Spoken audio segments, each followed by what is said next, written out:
Dear students, हमारा next point है lecture number 1 का growing importance of human resource management. तो आइए देखते हैं कि growing importance of human resource management क्या है। The success of organisations increasingly depend on peoples. कि किसी भी ऑर्गेनाइजेशन का सक्सेसफुल होना डिपेंड करता है उसके एम्प्लॉयज के ऊपर, उसके लोगों के ऊपर। क्योंकि एक चीज याद रखिए कि ऑर्गेनाइजेशन कभी भी किसी टास्क को परफॉर्म नहीं कर रहा होता। वो एम्प्लॉयज, वो लोग जो कि उस ऑर्गेनाइजेशन के साथ काम कर रहे होते हैं, उस ऑर्गेनाइजेशन में काम कर रहे होते हैं, उन्होंने उस टास्क को परफॉर्म करना होता है, उस जॉब को परफॉर्म करना होता है। तो अगर वो लोग जो कि ऑर्गेनाइजेशन के साथ काम कर रहे होते हैं वो स्किल्ड होंगे, उनके अंदर एबिलिटीज होंगी, तो वो टास्क को अच्छे तरीके से परफॉर्म करेंगे, जॉब को अच्छे तरीके से परफॉर्म करेंगे, तो ऑर्गेनाइजेशन सक्सेसफुल हो जाती है। तो इसलिए हम कह सकते हैं, इसलिए हम कहते हैं कि ऑर्गेनाइजेशन का सक्सेसफुल होना डिपेंड करता है उसके एम्प्लॉयज के ऊपर, उसके लोगों के ऊपर। और जैसे कि हम ऊपर वाली स्लाइड्स में पढ़ चुके हैं कि ह्यूमन रिसोर्स मैनेजमेंट जो है उसका काम ही यही होता है कि दूसरों से टास्क को परफॉर्म करवाना, दूसरों से जॉब को परफॉर्म करवाना, कैसे उनसे टास्क को परफॉर्म करना है। अगर उनके अंदर स्किल्स की डेफिशिएंसीज हैं, एबिलिटीज की डेफिशिएंसीज हैं, तो वो स्किल्स एंड एबिलिटीज उनको प्रोवाइड करवाना।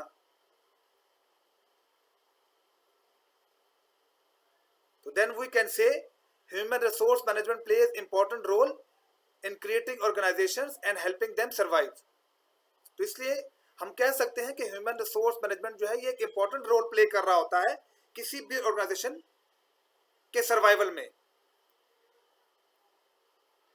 अगर ह्यूमन रिसोर्स मैनेजमेंट अपने लोगों को अच्छे तरीके से मैनेज करेगी तो डेफिनेटली क्या होगा, जो टास्क या जो ऑब्जेक्टिव, जो गोल ऑर्गेनाइजेशन ने सेट किए हैं वो अचीव होना शुरू हो जाते हैं, तो ऑर्गेनाइजेशन सक्सेसफुल हो जाती है।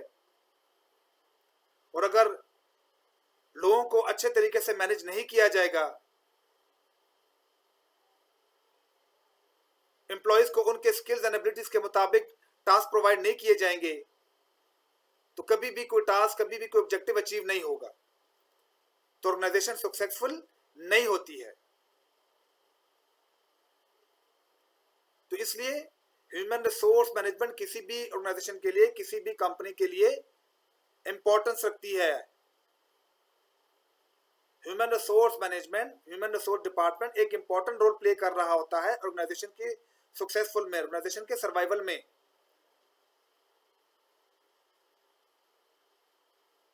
क्योंकि उन एम्प्लॉयज को मैनेज कैसे करना है, उन एम्प्लॉयज से टास्क को परफॉर्म किस तरह करवाना है, ये ह्यूमन रिसोर्स मैनेजमेंट सिखाती है, ये ह्यूमन रिसोर्स डिपार्टमेंट कर रही होती है। क्योंकि ऑर्गेनाइजेशन लोगों पे डिपेंड करती है। वो लोग जो कि उस ऑर्गेनाइजेशन में काम कर रहे होते हैं, जब उन लोगों की परफॉर्मेंस बेहतर होगी तो ऑटोमेटिकली उस ऑर्गेनाइजेशन की परफॉर्मेंस बेहतर होगी। तो लोगों की परफॉर्मेंस को बेहतर कैसे करना है, उनको मैनेज कैसे करना है, उनसे बेहतर तरीके से काम कैसे लेना है, ये आपको ह्यूमन रिसोर्स मैनेजमेंट सिखाती है। तो इसलिए ह्यूमन रिसोर्स मैनेजमेंट किसी भी कंपनी के लिए, किसी भी ऑर्गेनाइजेशन के लिए इंपॉर्टेंस रखती है माय डियर स्टूडेंट्स।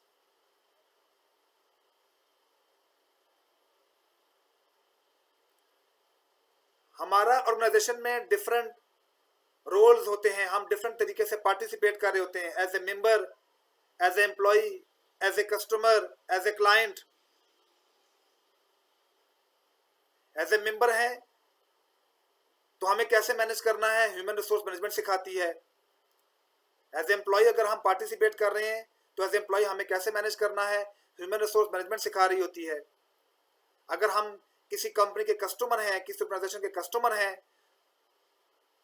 तो इन कस्टमर्स को कैसे मैनेज करना है, इनको कैसे बेटर सर्विसेज प्रोवाइड करनी है, ये सारी चीजें ह्यूमन रिसोर्स मैनेजमेंट मैनेज कर रहा होता है।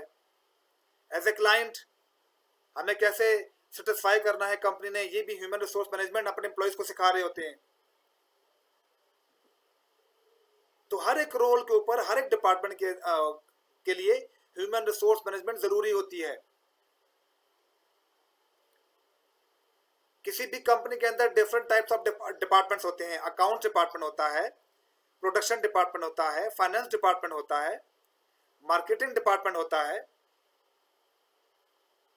उन सारों को मैनेज कौन कर रहा होता है? ह्यूमन रिसोर्स डिपार्टमेंट कर रहा होता है। क्योंकि ह्यूमन रिसोर्स डिपार्टमेंट के अंदर जो लोग होते हैं उनको पता होता है कि इनको मैनेज किस तरह करना है। वो ह्यूमन रिसोर्स मैनेजमेंट के बारे में जानते हैं कि मार्केटिंग के लोगों को कैसे मैनेज करना है, प्रोडक्शन के लोगों को कैसे मैनेज करना है, फाइनेंस के लोगों को कैसे मैनेज करना है, अकाउंट्स के लोगों को मैनेज कैसे करना है। इन सारे डिपार्टमेंट्स के लिए हायरिंग कौन कर रहा होता है? ह्यूमन रिसोर्स डिपार्टमेंट कर रहा होता है। उनके लोगों को मैनेज कौन कर रहा होता है? ह्यूमन रिसोर्स डिपार्टमेंट कर रहा होता है। उनकी परफॉर्मेंस के एवेल्युएशन कौन कर रहा होता है? ह्यूमन रिसोर्स डिपार्टमेंट कर रहा होता है। तो इसलिए किसी भी ऑर्गेनाइजेशन के अंदर जो ह्यूमन रिसोर्स डिपार्टमेंट होता है वो बहुत ज्यादा इंपॉर्टेंस रखता है ऑर्गेनाइजेशन के लिए। अगर वो लोगों को अच्छे तरीके से मैनेज करेगा,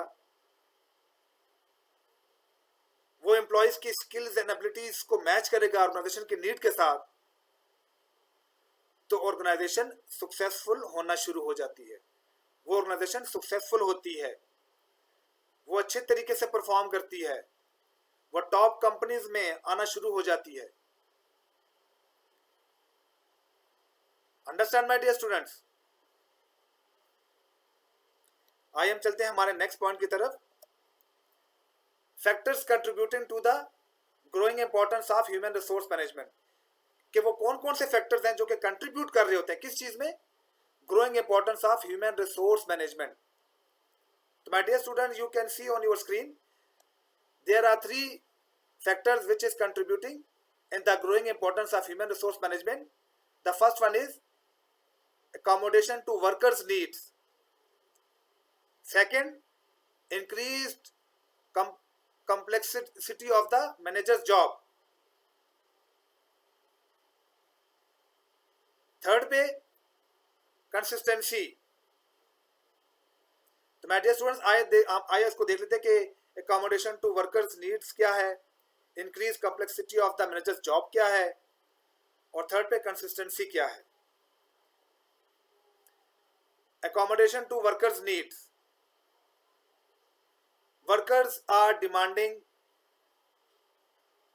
that organisation accommodate their personal needs such as flexible work schedules, leave, child care and job sharing.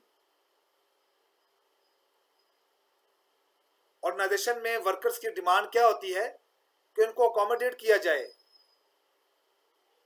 उनके लिए फ्लेक्सिबल वर्किंग शेड्यूल्स बनाया जाए, उनके लीव्स के लिहाज से शेड्यूल बनाया जाए कि महीने में कितनी छुट्टियां होंगी, कितनी आपकी एनुअल लीव्स होंगी, कितनी आपकी सिक लीव्स होंगी। वो शेड्यूल उनके लिए बनाया जाए। चाइल्ड केयर के लिहाज से उनको अकोमोडेट किया जाए, जॉब शेयरिंग के लिहाज से उनको अकोमोडेट किया जाए। अब ये क्या है बेसिकली? अब यहाँ पे हमने उन एम्प्लॉय को मैनेज करना है। तो मैनेजमेंट कौन करता है? उनकी एम्प्लॉयज को मैनेज कौन कर रहा होता है? ह्यूमन रिसोर्स डिपार्टमेंट कर रही होती है। तो उन वर्कर्स को अकोमोडेट करने के लिए पॉलिसीज इस्टेब्लिश कौन करता है, पॉलिसीज डिजाइन कौन करता है, और उन पॉलिसीज की इंप्लीमेंटेशन कौन करवा रहा होता है? ह्यूमन रिसोर्स डिपार्टमेंट करवा रहा होता है। कि वर्किंग शेड्यूल्स क्या होंगे, लीव्स की पॉलिसीज क्या होगी, चाइल्ड केयर के लिहाज से पॉलिसीज क्या होगी, जॉब शेयरिंग के लिहाज से पॉलिसीज क्या होंगी, ये डिजाइन कौन करता है? ह्यूमन रिसोर्स डिपार्टमेंट कर रहा होता है।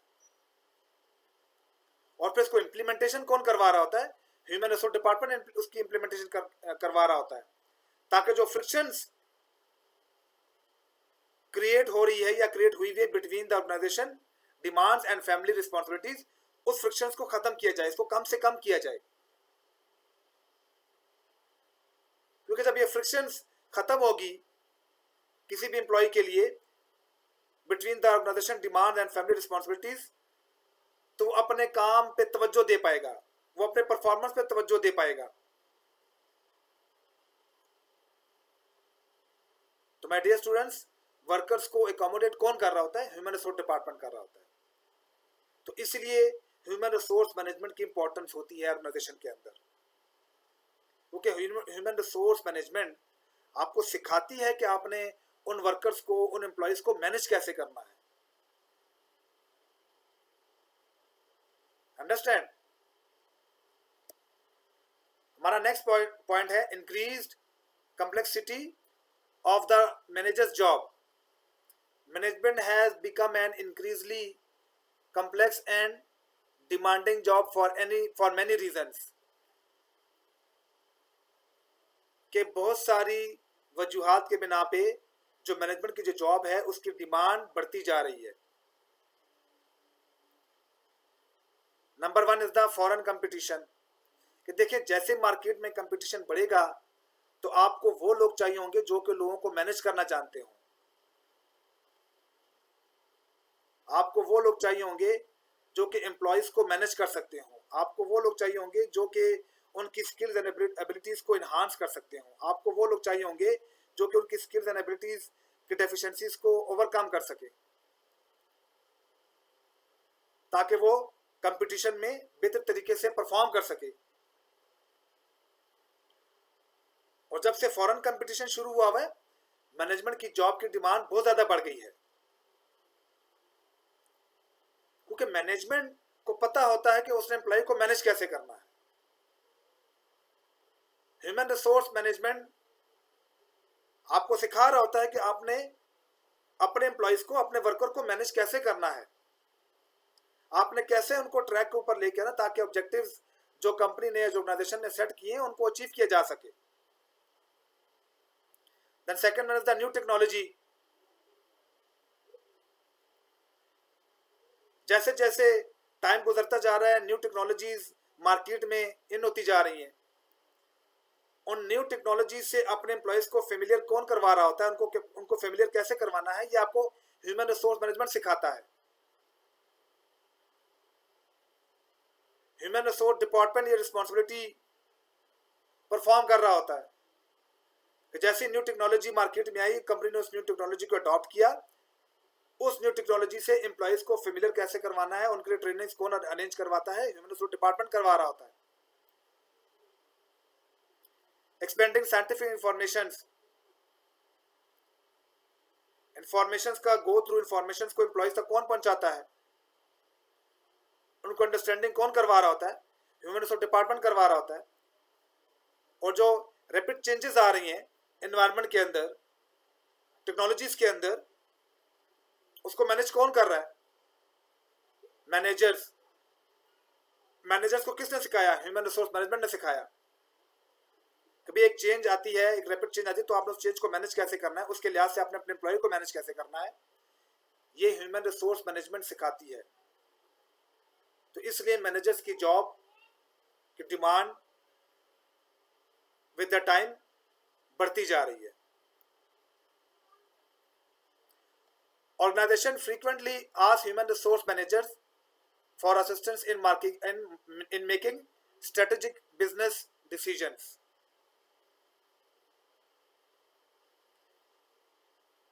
जब भी ऑर्गेनाइजेशन स्ट्रेटेजिक बिजनेस डिसीजंस ले रही होती है या कोई स्ट्रेटेजी डिजाइन करनी होती है, तो वो गाइडलाइन या वो हेल्प किससे ले रही होती है? ह्यूमन रिसोर्स मैनेजर से ले रहे होते हैं। ऑर्गेनाइजेशन ह्यूमन रिसोर्स मैनेजर से कहती हैं कि जी वो जब भी वो स्ट्रेटेजिक बिजनेस के बारे में डिसीजन लें या कोई स्ट्रेटेजी डिजाइन कर रहे हैं फॉर द बिजनेस, तो ह्यूमन रिसोर्स मैनेजर उनको असिस्ट करें, उनको बताएं, उनको गाइडलाइंस दें कि स्ट्रेटेजी डिजाइन कैसे करनी है। क्योंकि ह्यूमन रिसोर्स मैनेजर्स को पता होता है कि कौन से डिपार्टमेंट में कौन से लोग हैं, उनकी स्किल्स, उनकी एबिलिटीज क्या है, और जब भी वो स्ट्रेटेजी डिजाइन कर रहे होते हैं तो वो इन सारी चीजों को सामने रखते हैं। तो इसलिए ऑर्गेनाइजेशन को फ्रीक्वेंटली ह्यूमन रिसोर्स मैनेजमेंट के असिस्टेंस की जरूरत होती है for the making strategic business.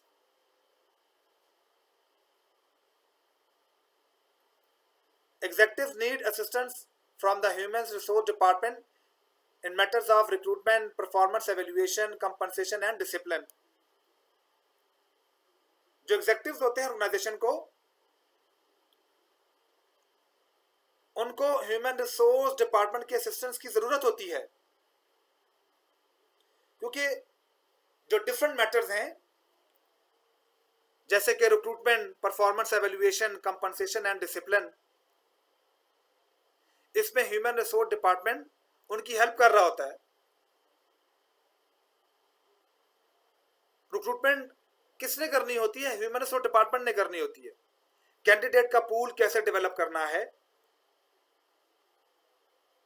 कैसे नंबर ऑफ कैंडिडेट्स को अट्रैक्ट करना है, कैसे अच्छे कैंडिडेट्स को अट्रैक्ट करना है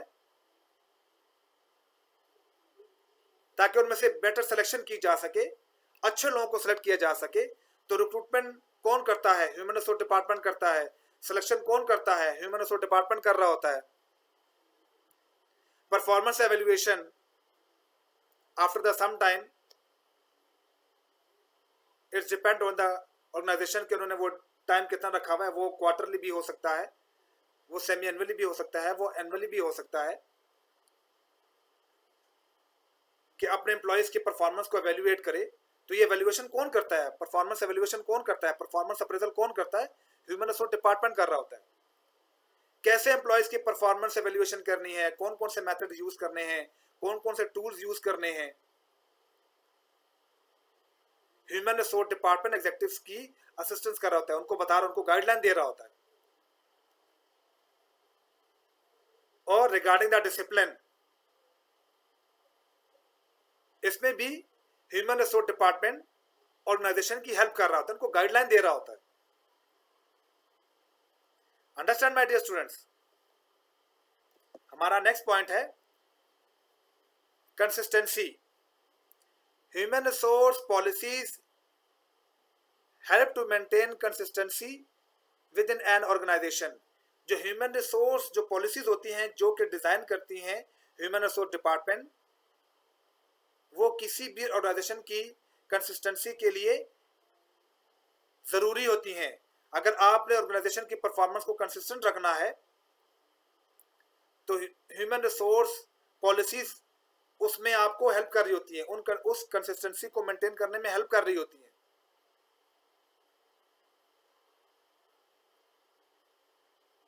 जब आपने कंपनसेशन के बारे में डिसीजन लेना हो, आपने प्रमोशन के बारे में डिसीजन लेना हो, तो उसमें human resource department, human resource policies आपकी हेल्प कर रही होती हैं। और अगर कोई भी कंपनी कंपनसेशन डिसीजन या प्रमोशन डिसीजन जो है वो अगर मैनेजर्स से कंसल्ट करने किए बगैर लें या ह्यूमन रिसोर्स डिपार्टमेंट से कंसल्ट करने के लिए बगैर लें तो अक्सर वो गलत साबित हो जाती है, क्योंकि मैनेजर्स को पता होता है, ह्यूमन रिसोर्स मैनेजर्स को पता होता है कि कौन सा शख्स बेहतर परफॉर्म कर रहा है और कौन सा शख्स बेहतर परफॉर्म नहीं कर रहा। क्योंकि एवेल्युएशन कौन करता है? परफॉर्मेंस एवेल्युएशन तो आपके ह्यूमन रिसोर्स डिपार्टमेंट कर रहे होते हैं, ह्यूमन रिसोर्स मैनेजर्स कर रहे होते हैं। तो उनको बेहतर पता होता है कि किसको क्या कंपनसेशन देनी है, किसको क्या सैलरी देनी है, किसको कैसे इंक्रीमेंट देना है, किसको प्रमोट करना है, किसको प्रमोट नहीं करना। तो जब आपको ह्यूमन रिसोर्स मैनेजर आपको गाइडलाइन प्रोवाइड कर रहे होते हैं during the compensation decision, during the promotion decisions, कि जो अच्छा परफॉर्म कर रहा है उसको अच्छे तरीके से उसको अच्छा कंपनसेशन दें, जो अच्छा परफॉर्म कर रहा है उसको आप प्रमोशन दें। तो एक अच्छा एनवायरनमेंट क्रिएट होना शुरू हो जाता है आपके ऑर्गेनाइजेशन के अंदर। एम्प्लॉयज का मोरल अप होता है। एम्प्लॉयज सोचने में मजबूर हो जाते हैं कि भाई इस ऑर्गेनाइजेशन में लैकिंग और डिसलैकिंग नहीं होती, यहाँ पे प्रमोशन ओनली बेस करती है परफॉर्मेंस के ऊपर। आप परफॉर्म करें, आप प्रमोशन लें। यहाँ पे रिश्तेदारों को प्रमोट नहीं किया जाता, यहाँ पे उन लोगों को प्रमोट किया जाता है जो कि परफॉर्मर है। तो क्या होगा, ऑटोमेटिकली आपके ऑर्गेनाइजेशन के जो परफॉर्मेंस है वो कंसिस्टेंट होना शुरू हो जाती है। और इस कंसिस्टेंसी को मेंटेन करने के लिए आपको ह्यूमन रिसोर्स पॉलिसीज की जरूरत पड़ रही होती है। और ये ह्यूमन रिसोर्स पॉलिसीज आपको कौन डिजाइन करके देता है? इससे पहले हम डिस्कस कर चुके हैं कि ह्यूमन रिसोर्स पॉलिसीज आपको ह्यूमन रिसोर्स डिपार्टमेंट डिजाइन करके दे रहा होता है और उसकी इंप्लीमेंटेशन करवाता है। तो माय डियर स्टूडेंट्स, ये थे वो 3 मेजर फैक्टर्स जो कि कंट्रीब्यूशन कर रहे होते हैं growing importance of human resource management. और मैं उम्मीद करता हूं कि ये 3 जो फैक्टर हमने डिस्कस किए हैं ये आप लोगों को समझ आ गए होंगे।